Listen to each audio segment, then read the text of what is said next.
So what have we got for you today? Well, speaking about that, for a country with a right to a well-regulated militia enshrined in its constitution, the USA has a shocking lack of any requirement to actually train with the firearms you're allowed to purchase. And the Mirror has therefore splashed on a second failed assassination attempt on the loser ex-president Donald Trump. And Jennifer, I realise this isn't quite your purview normally, but you've read the paper and the stories today. They've all come out overnight, really, while we were asleep. Still a few details coming through, but what do we know so far about this? What's happened? So I think what we know so far is that Trump yesterday was playing golf at one of his golf courses in Florida when the Secret Service, who obviously his security, saw this man pointing an AK-47 rifle in his direction, and shots were fired. And on this occasion, Trump was whisked away. It didn't come near him, but yeah, they had to arrest the man. And the FBI have now said that it was, in their opinion, an apparent assassination attempt. Another one. Yeah.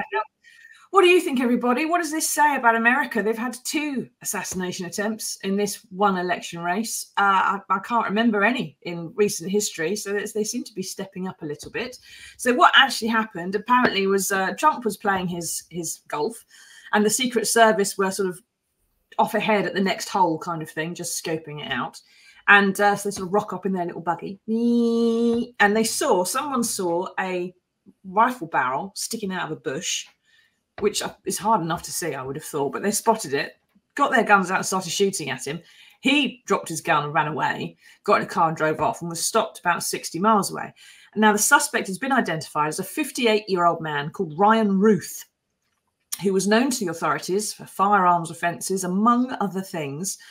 And he seems to have been quite obsessed about the war in Ukraine, and that may be a possible reason for the attempt. So he's an ex-Trump voter. He liked him enough to vote for him back in 2016, but he has been trying to recruit US fighters to go and fight for Ukraine against Russia on social media. So presumably, you know, he's become a bit disillusioned over Trump's support for Putin and talk of peace negotiations and so on if he gets back into the White House. And Jennifer, it's just, like I was saying, it's an extraordinary election when there's one guy making an assassination attempt, but 2 seems quite excessive, even for America. Is this a function, do you think, of how much rests on this election, how divided the country is, really, and how angry people are as well? I think so, definitely. I mean, it's so polarizing. It seems that everyone's one side or the other side. There's no in between. That nobody can be, you know, well, I like some things that Trump says, I like some things that Kamala Harris says. It seems like everyone is one side or the other. And I suppose as well, in a country where guns are so freely available, that unfortunately these things probably are going to happen. Exactly. And if you have people that are cross and angry, can you imagine? I mean, we did have murders with guns during the Brexit debate. The degree to which that was linked one to the other is in dispute, but I think the maths is fairly obvious. But can you imagine if we had guns in every home in the country, we probably wouldn't still be throwing milkshakes, would we? Maybe there should just be milkshakes in the US Constitution. Everybody has a right to a milkshake. You can throw one once a year, kind of thing, at a politician, and then some of these problems would go. Steve says, in such a close election, it might be pivotal if Trump can spin it to his advantage. You're right, Steve. He had a big jump in the polls after the first assassination attempt.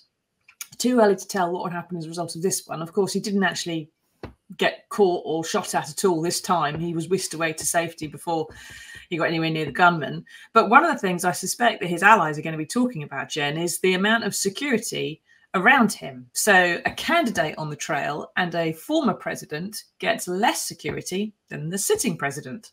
Obvious reasons. The sitting president, the one with a red button. But, you know, if Joe Biden was playing golf on that course, the entire course would be shut down. You'd have 100 Secret Service agents around it.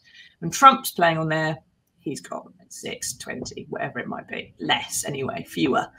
And while nobody wishes anybody else dead, shooting politicians, even obese Oompa Loompa rapists like this one, is not socially acceptable. Personally, I've got no problem with winging him.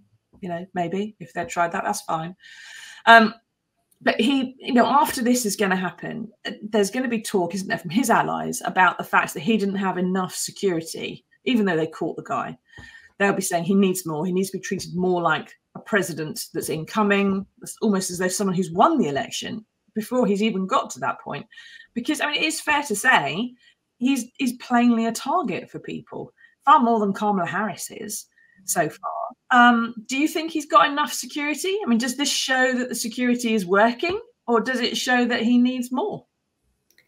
Well, I don't know. It's a hard question, isn't it? I suppose maybe it does show he needs more, because this is the second time it's happened in the space of 2 or 3 months. But at the same time, he is a very divisive character, and from some of the things that he says, some of his rhetoric is going to wind people up the wrong way. And I'm not saying that means that people should then go out and try and do what this man has apparently tried to do yesterday. But if I suppose it is.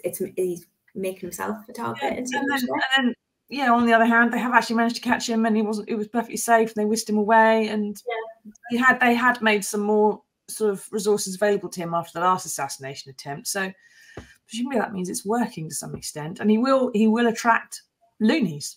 And I'm sure on the other side, Kamala Harris does get her share of loonies, although there's been no assassination attempts yet. But the thing that's going to happen after this, before we go into anything else, what do you think, everybody? Do you think Trump should get more security? Do you think his would-be assassins should get more target practice? I don't know. What do you think, everybody? But the thing is that after this, he's going to be not allowed to play golf as much. He's going to be not allowed to go to the rallies as much that he kind of thrives on and lives off. And he's going to be kept indoors, where he's going to see Kamala Harris and Ted Waltz with all their rallies getting increasingly furious.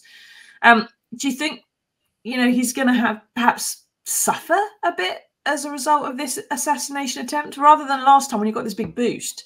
This time it could put him back in his box a bit, I suppose. Possibly, yeah, if he can't get out and do what he seems to be, in his world good at, going out to these rallies, speaking to people. They seem to attract a large number of people. But, at the same time, I was reading his next appearance well, not in public, but as such, he's going to be speaking on Twitter or X later tonight. And I don't know, maybe that is one of the ways that he can harness his supporters is through social media, and he's always got that. So maybe it will, maybe it won't. I don't know. Yeah, we'll have to wait and see. Being under attack is something that that strong men and dictators do like to propagate quite a bit as well. You benefit from it. Richard says they'll have a job finding a body double for him. They could get an Oompa Loompa, Richard, and just pump it up really big like that. Maybe that would do it.